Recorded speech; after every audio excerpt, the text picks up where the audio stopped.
جاوید بھائی انہوں نے جو بات کی ہے کیسے ہو سکتا ہے پتہ ہے کہ میں نے کیا تو میں آج بھی کر دوں, کیسے کوئی پرابلم نہیں ہوگی. کیسے آپ ایسا پورا کراچی کا لیں, اس کے اندر ہے نا آپ لائنیں ماریں, ٹوٹے کریں, صحیح ہے, ہو سکتا 30 ہوں گے, صحیح ہے, چائنا کٹنگ کر دیں, ڈیوائڈ ہو گئے نا, اچھا ڈیوائڈ کر دیں, پورے ڈیوائڈ ہو گئے نا.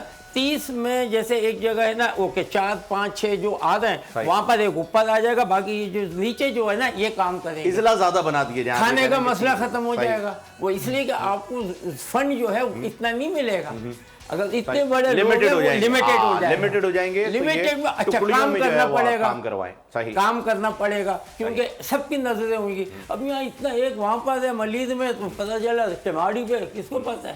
صحیح, جب تک ہم چھوٹے گول میں نہیں جائیں گے پاکستان اوپر آئے گا نہیں ہر چیز میں.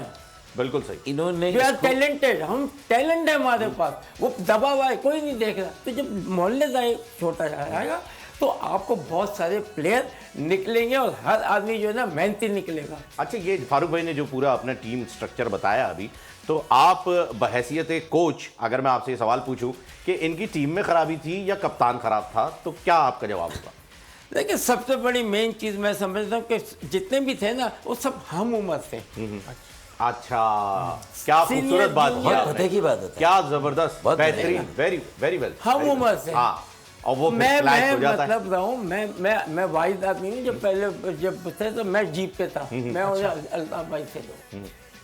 تو یہی چیز جو ہے نا کہ عمر کی وجہ سے اب کچھ رسپیکٹ بھی ہے, کچھ ہے اس طریقے سے نا.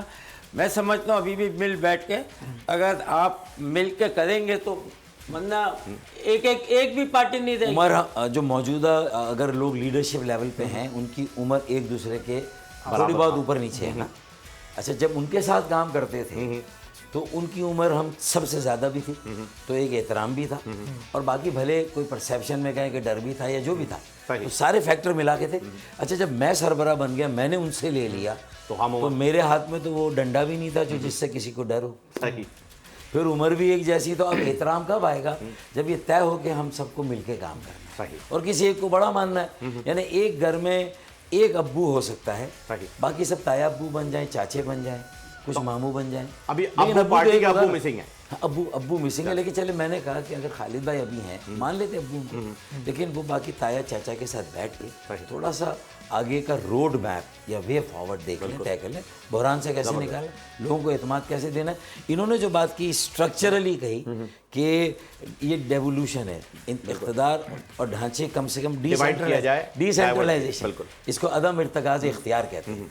تو یہ اسٹرکچرلی فنکشنلی آرٹیکل 140A کی جو میری پٹیشن تھی اس وقت جب میں MKM کا سربراہ تھا, ابھی 1 فروری کو سپریم کورٹ نے ہمارے حق میں فیصلہ دے دیا. بالکل, تو یہ ہمارے موقف کو کسی ایک آئینی اور ریاستی ادارے نے مانا. یہ پہلی ہمارے بنیادی موقف کی کامیابی, اور یہ صرف کراچی کے میئر اور کاؤنسل کے لیے نہیں, یہ پورے ملک کے بلدیاتی اداروں بالخصوص سندھ کے لیے تو ایک بہت بڑا کام ہو گیا. تیسری سطح پہ بھی اب حکومت ہوگی, اختیار ہوگا, مؤثر اور با اختیار بلدیاتی نظام ہوگا, تو یہ آگے کے لیے اچھا شگون ہے. انہوں نے اسٹرکچرلی کہا, سپریم کورٹ سے ہم نے کہا فنکشنلی کر دو, وہ بھی ہو گیا. ان کی بات بھی مان لے, تھوڑا اور کانسٹیٹیوئنسی چھوٹا کر دیں, فنکشنلی بھی ڈیوالو کر دیں.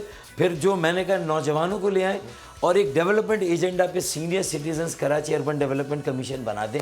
اب یقین مانے ون ون سچویشن ہے, کسی ایک کا کریڈٹ نہیں, کسی ایک کا ڈسکریڈٹ نہیں. الزام جواب الزام کی سیاست ختم. وہ کیا کہتے ہیں نا کرپشن, ایک میرے خیال میں اچھے انٹیگریٹی والے لوگ لے لیں اس اربن ڈیولپمنٹ کمیشن میں. اور دوسری بات یہ ہے کہ اکاؤنٹیبلٹی نا جلدی ہونی چاہیے, 2 مہینے کے پیریڈ میں ایسا پورا بناؤ. کوئی منع کرتا ہے, بھائی کیوں منع کرتے ہیں, تو جتنا جلدی ہوگا 2 مہینے میں, تو لازم بات ہے آپ کو کام کرنا پڑے گا. سبسکرائب کریں اور بیل دبائیں تاکہ کوئی خبر رہ نہ جائے. سبسکرائب کریں اور بیل دبائیں تاکہ کوئی خبر رہ نہ جائے.